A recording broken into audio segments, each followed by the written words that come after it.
warahmatullahi wabarakatuh. Waalaikumsalam warahmatullahi wabarakatuh. Puji dan syukur sama-sama kita panjatkan kehadiran Allah Tuhan semesta alam.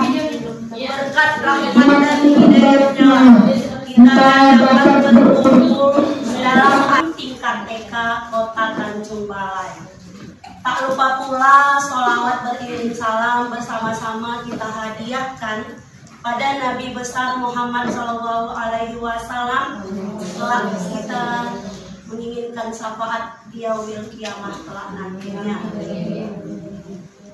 Yang terhormat para tim calon guru penggerak tingkat TK Kota Tanjung Balai, yang terhormat ibu-ibu kepala sekolah yang mewakili kepala sekolah, juga yang mewakili kepala kelompok bermain sekota Tanjung Balai, juga guru-guru, bunda-bunda yang telah meringankan langkahnya ke tempat yang berbahagia ini.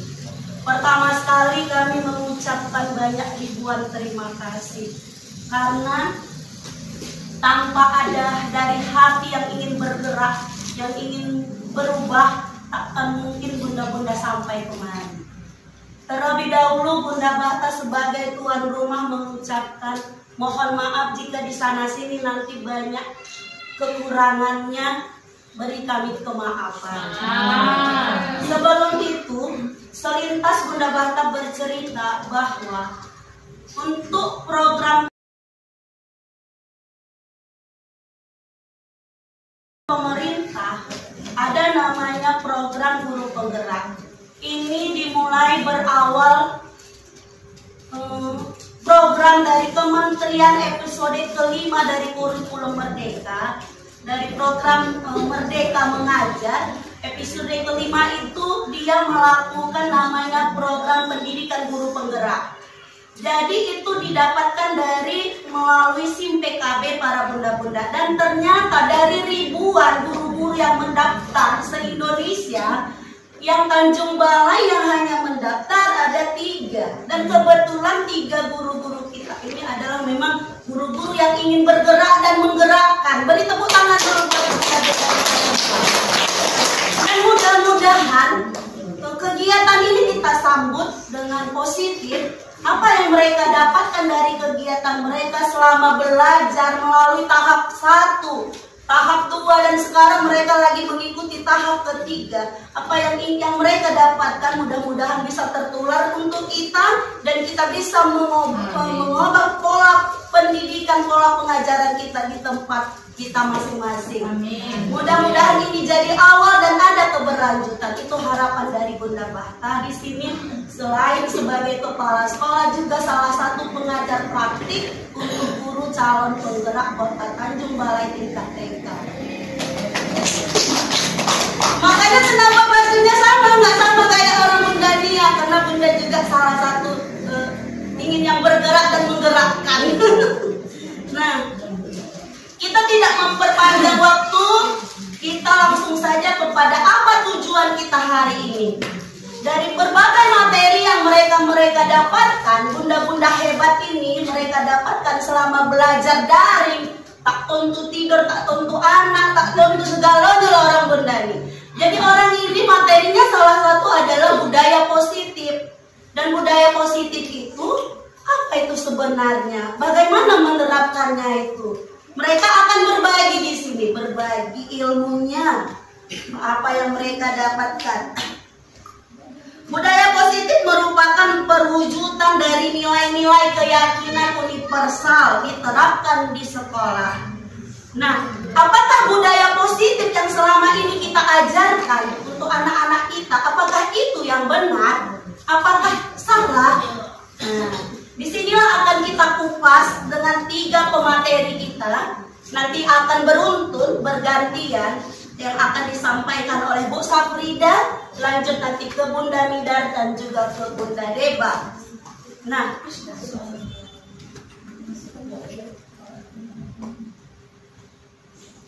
langkah-langkah apa itu budaya positif? Apakah benar itu yang selama ini yang kita ajarkan? Apakah itu yang dinamakan budaya positif? Apakah kita kita tidak salah, dan bagaimana langkah-langkah dan strateginya untuk bisa kita berbudaya.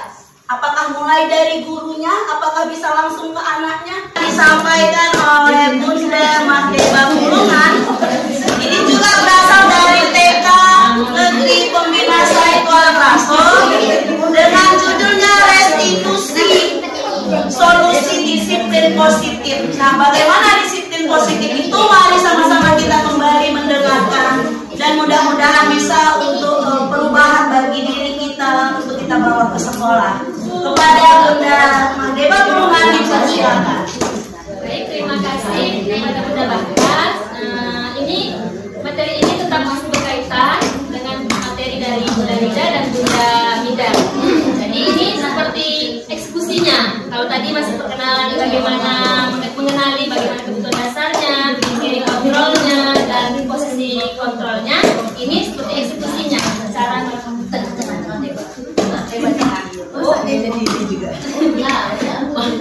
Oke, sebelumnya perkenalkan terlebih dahulu, nama saya Mahdeba Bulungan. Saya bertugas di TK Negeri Pembina Kecamatan Saiful Rasul. Nomor handphone saya 081265333312.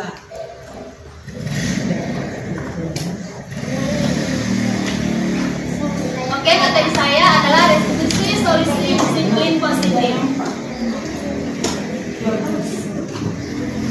Tujuan pembelajarannya, guru dapat menjelaskan restitusi sebagai salah satu cara menanamkan disiplin positif pada murid sebagai bagian dari budaya positif di sekolah. Yang kedua, guru dapat menerapkan restitusi dalam membimbing murid berdisiplin positif agar menjadi murid merdeka. Nah, tadi sudah sekilas bersama Bunda Lida sudah mengetahui tentang makna disiplin. Di sini juga saya ulang kembali, disiplin itu dalam bahasa Latin artinya belajar. Disiplin diri membuat orang menggali potensinya menuju sebuah tujuan apa yang dia hargai. Tapi kebanyakannya kita sekarang ini menjadi disiplin itu membuat suatu ketidaknyamanan seperti yang dibilang Bunda Lida tadi kan. Kecenderungannya hanya untuk mendapatkan kepatuhan, bukan karena apa yang ingin kita hargai atau suatu tujuan yang mulia yang ingin kita capai. Nah, apa itu restitusi? Kita sharing-sharing dulu ya Bunda. Pernahkah Bunda sebelum dari sini mendengar apa itu arti restitusi? Sudah pernah sebelumnya mendengar? Iya. Saya juga baru ini mengikuti CGP inilah mendengar arti restitusi itu apa. Nah, kita lihat ya, restitusi itu apa.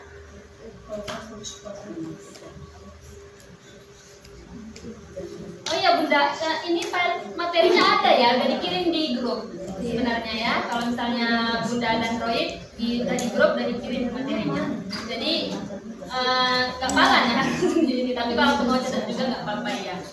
Restitusi adalah proses menciptakan kondisi bagi murid untuk memperbaiki kesalahan mereka, sehingga mereka bisa kembali kepada kelompok mereka dengan karakter yang lebih kuat.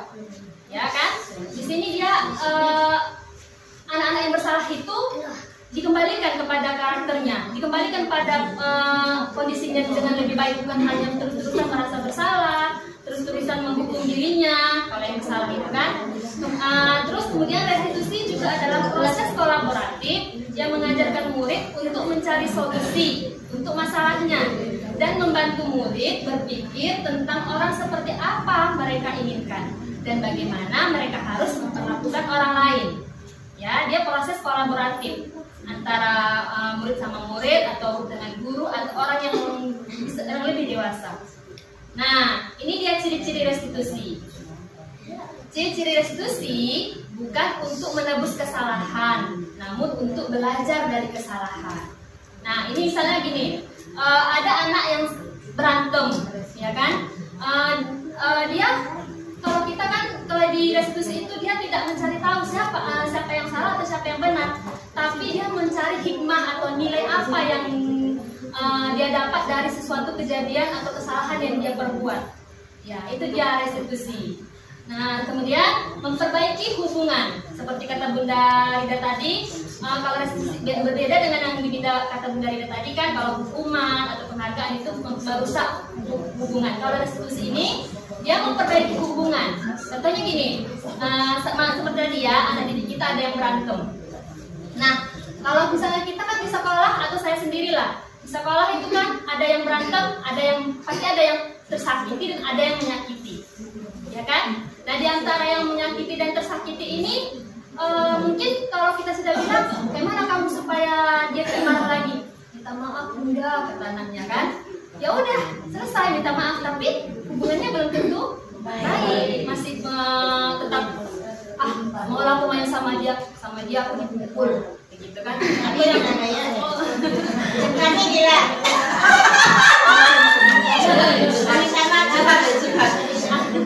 Atau kalau yang tajam tadi atau yang menyakiti tadi ada hikmahnya nanti. Ada restitusi. Itu restitusi. Itu restitusi. Ya, yang kita pelajari hari ini bukannya berbagi ya. Restitusi. Terus jadi seperti itu ya, dia memperbaiki hubungan. Jadi kalau yang seperti yang kita lakukan selama ini berarti bukan restitusi ya kan? Kalau kita bilang udah minta maaf selesai, tapi belum tentu memperbaiki hubungannya. Kemudian yang ketiga, tawaran bukan paksaan. Oke, langsung aja ke contoh tadi ya, seperti orang yang berantem tadi, anak yang berantem tadi kan, dia memberikan solusinya, kita yang mengasih solusi. Udah, supaya nggak berantem, jauh aja duduknya, seperti itu kan? Bukan kita tanya dulu aja, iya, udah kasih jalan, tapi tahu malah enggak. Iya, kita ininya cuma mengasih solusinya dari kita, bukan kita aja anak itu. Bagaimana supaya tidak berantem gitu? Kita kalau sudah diskusi itu seperti itu, ditanya dulu, bagaimana nak? Apakah kenapa kamu harus berantem sama dia? Seperti itu. Jadi kita harus ada kolaborasinya tadi, ya kan? Kemudian restitusi menuntut untuk melihat ke dalam diri anak, melihat ke dalam diri. Nah, di sini maksudnya kalau misalnya ini masih kita langsung ke contoh aja biar lebih paham ya. Anak yang berantem tadi dengan pasti ada yang menyakiti dan disakiti, ya kan? Kalau yang menyakiti itu kan pasti dia sudah minta maaf, udah selesai, ya kan? Dia nggak tahu apa bagaimana perasaan yang disakiti, gitu kan? Atau apakah ini sudah benar yang aku lakukan? Kenapa aku melakukan ini? Dia nggak seperti itu, dia nggak mengambil hikmah dari yang dia sudah perbuat, ya kan? Kemudian restitusi mencari kebutuhan dasar yang mendasari tindakannya. Masuk lagi ke materi ke Bunda Nida, ya kan? Nah, dia melakukan itu pasti ada kebutuhan dasar yang ingin dipenuhinya. Nah, jadi harus kita gali. Restitusi ini kita gali apa kebutuhan dasar anak itu sehingga berantem si A sama si B tadi. Oke. Kemudian restitusi diri adalah cara yang paling baik. Ya, sama ya seperti tadi, dia melihat ke dalam dirinya, berkaca pada dirinya. Apa sebenarnya yang aku tuju dari berbuat seperti itu, gitu ya. Kemudian restitusi fokus pada karakter, bukan tindakannya. Nah, seperti pengertian restitusi tadi, kita ingin melihat menambahkan karakter yang lebih kuat pada anak melalui kesalahannya itu, bukan karena kesalahannya. Jadi sebenarnya hikmah juga, nilai-nilai kebajikannya apa dari kesalahannya tadi. Jadi dengan mengetahui hikmah itu, maka diharapkan akan terbentuk karakter baru yang lebih kuat. Kemudian restitusi fokus pada solusi, ya kan? Pada solusi, bukan pada siapa yang salah dan bukan pada siapa yang benar. Kemudian restitusi mengembalikan murid yang berbuat salah pada kelompoknya, ya kan? Sudah jelas kan tadi kalau seperti yang kita memperbaiki hubungan. Kalau yang tadi yang kita lakukan selama ini mungkin udah minta maaf, sudah selesai, tidak lagi, tapi tidak mengembalikan dia pada teman-temannya tadi, pada kelompoknya.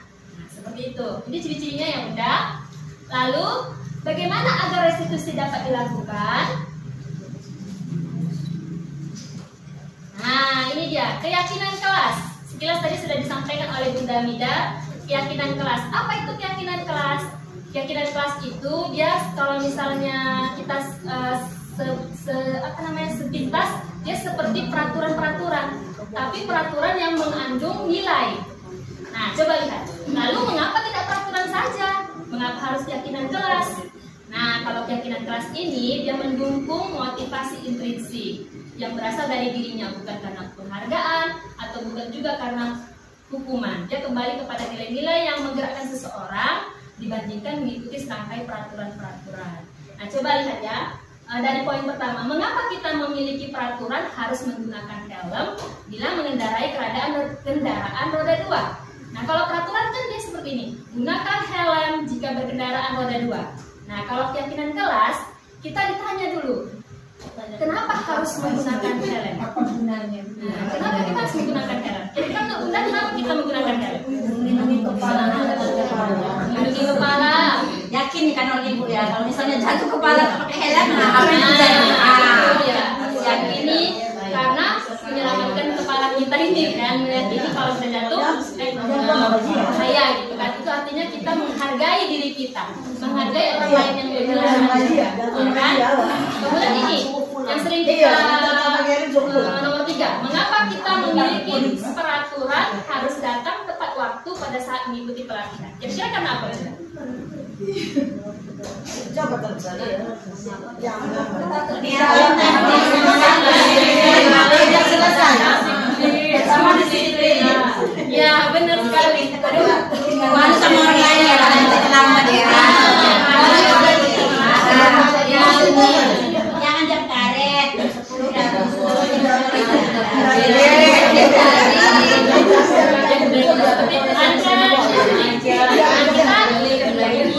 Iya Bunda. Baik ya, kita tahu kalau misalnya setelah depan waktu kita tidak ketinggalan materi. Jadi kita tahu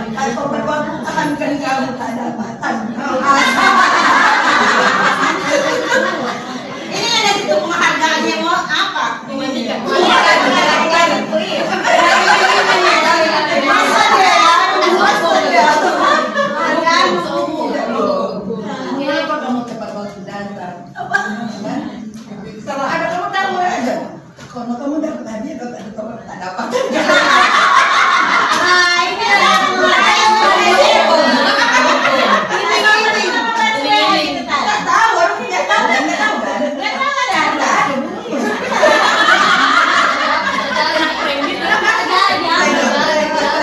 Oke, kita lanjut.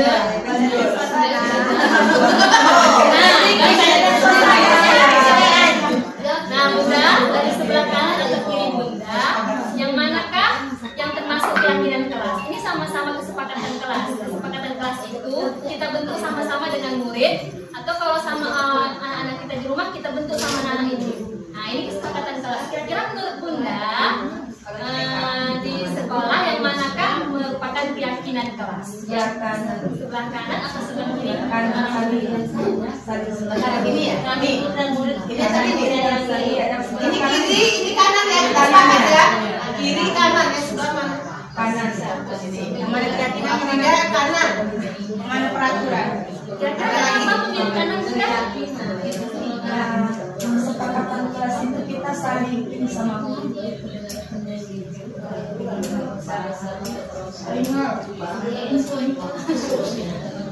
ada lagi kanan. Bunda Dewi? Kiri kanan. Kalau yang sebelah ini ada yang sebelah sini. Kalau yang sebelah sini kurang. Ya, sini ada kiri kanan. Kiri ada yang sebelah sana. Yang sudah sepertinya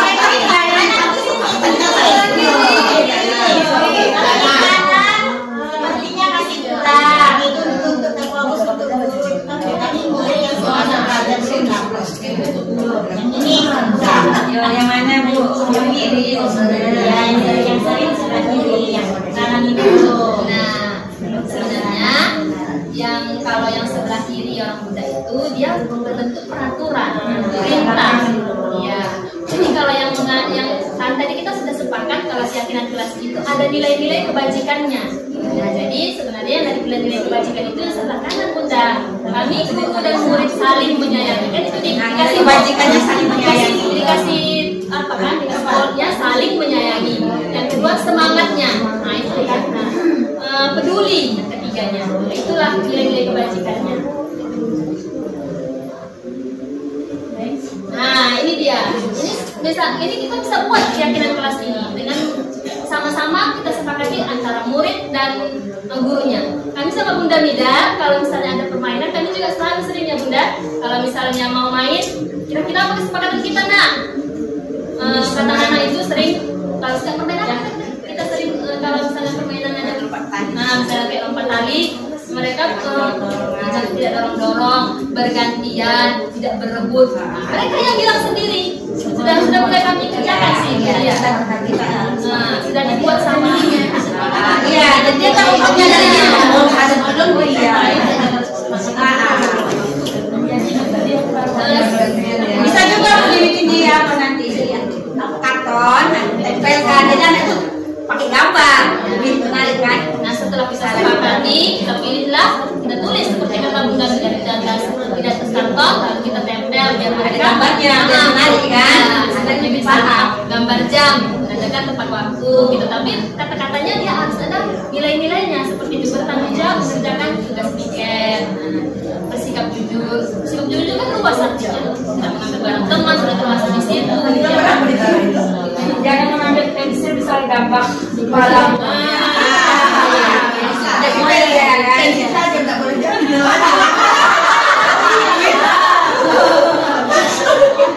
Kamu kan kalau sampai kamu gambarnya pun bayangkan sendiri secara tidak langsung. Bayangkan aja sendiri. Ya baik Bunda, secara tidak langsung kami juga di grup itu sudah membuat kesepakatan. Satu, datang tepat waktu. Kedua, mendengarkan sampai sesi diselesaikan. Nah, sebenarnya itu merupakan kami sudah mengajak Bunda menyepakati ya, dengan jawaban Bunda yang ya Bunda, oke. Kalau misalnya Insya Allah siap, seperti istilahnya berarti Bunda sudah menyepakati dan alhamdulillah ya kan Bunda masih stay sampai sekarang, masih semangat, masih terus berarti kesepakatan itu yang sebenarnya memang sudah dilakukan. Iya, tidak kurang. Iya. Keduanya sering Tapi bisa juga lain. Bunda Teti ada buka angkatan 8.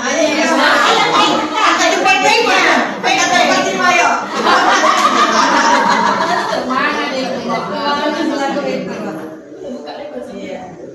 Oke. Lanjut Bunda. Oke, restitusi itu ada tahapannya dalam melaksanakannya.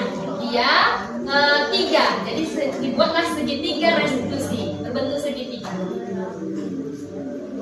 Nah ini dia segitiga restitusi. Posisi yang seperti ini lurus, yang menstabilkan identitas. Kita stabilkan identitas anak itu. Kan sudah berbuat salah, pasti dia merasa bersalah, merasa menghukum dirinya. Kita stabilkan. Kita stabilkan dengan mengatakan nanti ada kata-katanya. Kemudian yang kedua, Menstabilkan. kemudian yang kedua validasi kebutuhannya atau kesalahannya. Balik lagi ke materi Bunda Mida. Lanjut. Setelah yang ketiga menanyakan keyakinannya. Nah ini dia. Apa itu menstabilkan identitas? Ini fungsinya untuk membuat anak yang merasa gagal tadi setelah berbuat salah menjadi positif terhadap dirinya, tidak menghukum dirinya, tidak menyakiti dirinya atau tidak mengurung dirinya. Kan kita anak sering gitu kalau ada bersalah takut, raju, kabur gitu kan. Nah ini dia mengembalikan menjadi kembali positif, tidak lagi merasa negatif pada dirinya. Dengan apa? Dengan kita sebagai guru dapat mengatakan seperti ini. Berbuat salah itu hal yang manusiawi, hal yang wajar. Gak ada manusia yang sempurna. Bunda juga pernah buat salah, atau kita pasti bisa menyelesaikan permasalahan ini. Atau juga Bunda tidak tertarik untuk mencari tahu siapa yang benar, siapa yang salah. Bunda lebih tertarik untuk menyelesaikan masalahnya.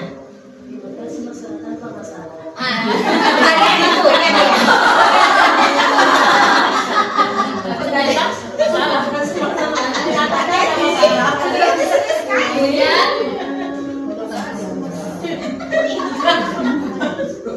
lanjut yang kedua tadi validasi kebutuhan. Kata saya ya kan, ini membantu siswa mengenali basic need, kebutuhan dasar yang ingin dipenuhinya ketika melakukan kesalahan itu. Dari kita bertanya kepada anak itu, kenapa kamu melakukan ini? Nah, kamu pasti punya alasan untuk melakukan ini kan? Pasti anak menjawab, aku mau main-main sama dia bunda, atau aku lapar kali bunda. Nah, itu kan semua kebutuhan hidup kan, kebutuhan dasarnya ya kan? Nah, kebutuhan dasar itu tadi sudah dijelaskan, ada power atau kekuasaan, freedom, kebebasan, love and belonging, atau kasih sayang dan penerimaan, fun, kesenangan, atau survival, bertahan hidup. Di sini kita bisa mengatakan pada anak, kamu bisa saja kan melakukan hal yang tapi kamu tidak melakukannya kan? Terus kemudian kamu pasti punya alasan mengapa melakukannya, atau apa yang penting bagi kamu. Dan kamu boleh tetap berusaha menjaga sikap itu, tapi tambahkan sikap yang lain yang baru ya. Maukah kamu belajar cara lain untuk mendapat yang kamu butuhkan tanpa harus menyakiti?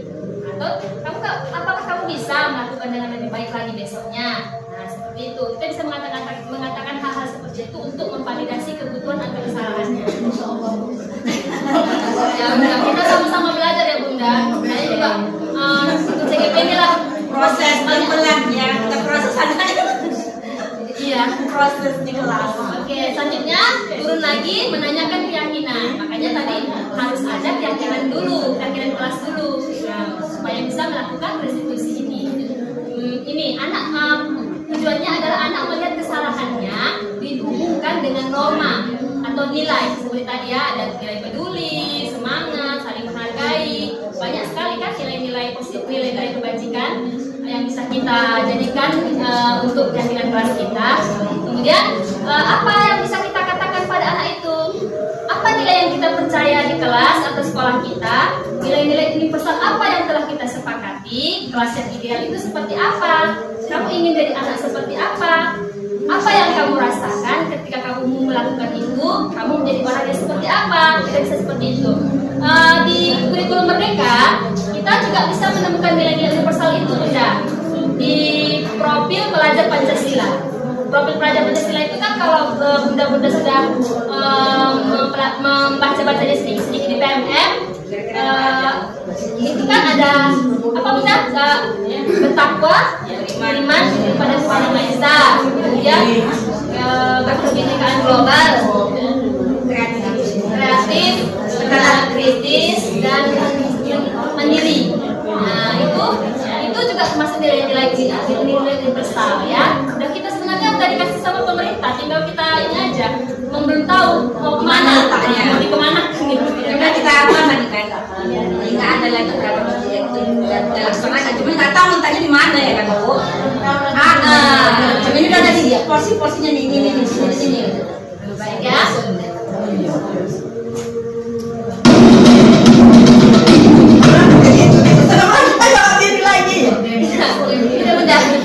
Baik, ini ada, saya pernah melakukannya di kelas, tapi memang itu anak TK ini kan nalarnya masih rendah ya, jadi kita semaksimal mungkin dengan bahasa yang sederhana sekali supaya dia paham. Karena kalau saya gunakan yang pakai bahasa yang di ini tadi, anaknya nggak paham, kalau nggak pernah gitu kan, nggak ngerti, jadi harus saya turunkan bahasa. Apalagi anak turunin,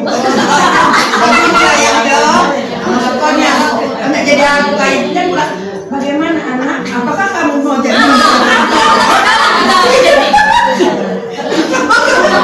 Kapan kamu belajar? Maka kamu akan punya apa? Kaya.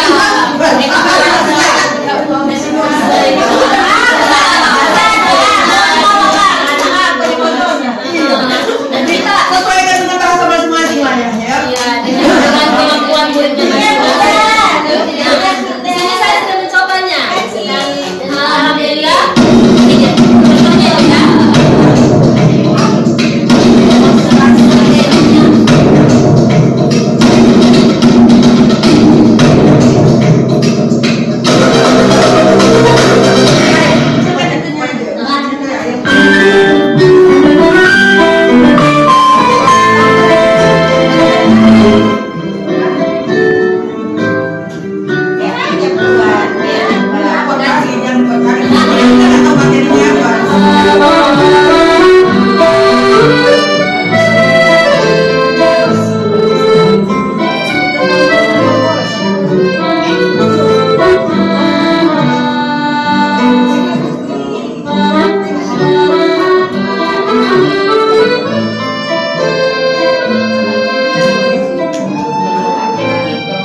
waktu dilakukan Jaki katanya nambah dia. Kenapa jadi lagi nak?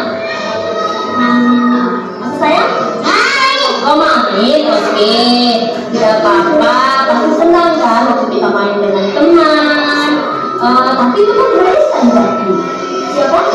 Jadi bisa membahayakan atau melukai orang lain. Coba Jaki bayangkan kalau kita ada teman kita yang di depan, apa yang terjadi sama kita atau teman di depan?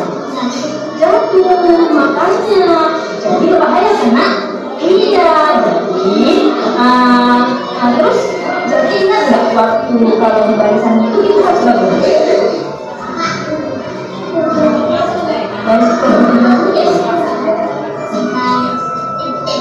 Itu pintar, itu Jaki ingat kalau di barisan baris dengan tertib, tidak bergerak lemah, tidak hanya goyang-goyang, tertib pasti ya karena itu Jaki ingat. Terus gimana ya supaya ini tidak terulang lagi? Mainnya di mana? Di mana itu? Di lapangan. Terus waktunya kapan? Waktu main, jangan waktu belajar, barisan, ya kan waktu apa?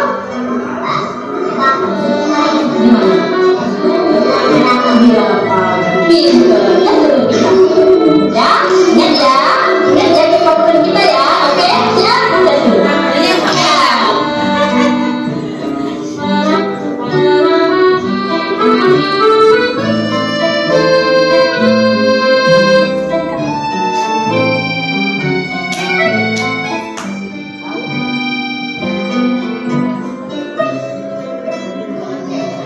Pika, ada kejadian apa dengan pandangan Yajid? Kenapa kepala Yajid? Kenapa bisa buat kayak gitu nak?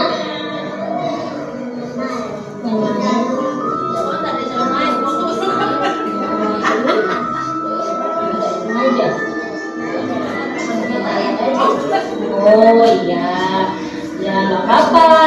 Tapi memang senang kalau main-main kita dapat baru-baru yang banyak, memang senang ya kan? Tapi itu melibatkan yang lain, ya kan? Itu kalau jadi kesakitan, iya, oke. Nangis ya, iya makanya. Jadi Pika ingat nggak kalau misalnya waktu main balok kita harus bagaimana? Gimana? Gimana? Habis main kita harus bagaimana?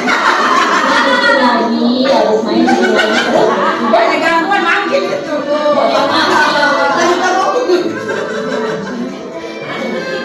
Tidak begitu Pika pintar ingat kita kan semuanya kan. Jadi kemana lagi kita? Jadi kemana lagi mana? Minta maaf, kemudian kalau terjadi lagi kayak gini gak kena teman lagi, ya dulu. Hati-hati, iya. Bisa ya ya? Oke, bisa ya saya ya?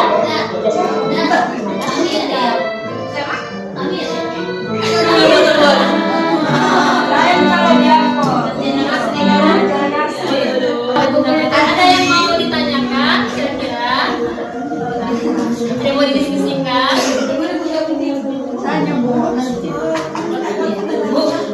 Itu kan yang ada di caranya anak di keluarga bukan menjawabnya. Itu lagunya kan ada nomor teleponnya. Jadi kita ada caranya sama kakaknya. Ini caranya. Kalau kata Pak Lukman dan adikku, jadi dia pengen apa? Dia pengen menunjukkan kalau dia itu ada, mengakui dirinya ada gitu kan. Berarti ya kita harus mengapakannya bagaimana? Kita lihat dulu. Ya, dari sini juga mau mendengarkan kamu, bukan mau menghukum kamu. Menurunkan dia menjadi pasangan yang masih bermasalah dulu. Nah setelah itu baru kita tanya tadi kira-kira masalahnya karena apa sih?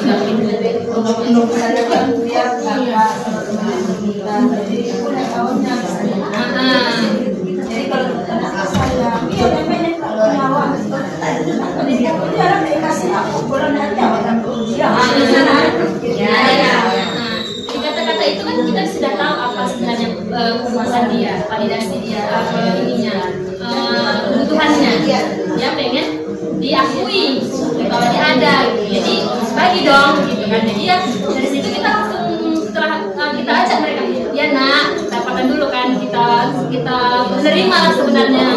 yang dia perbuat itu gitu. Supaya dia tidak merasa bersalah lagi, tidak marah. Kita turunkan dulu amarahnya.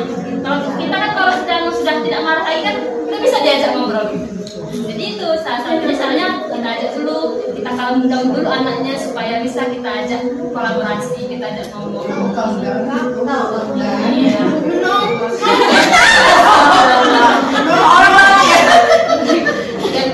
Gitu ya Bunda. Ini tradisi kayak dirodakan. Iya. Ada lagi Bunda?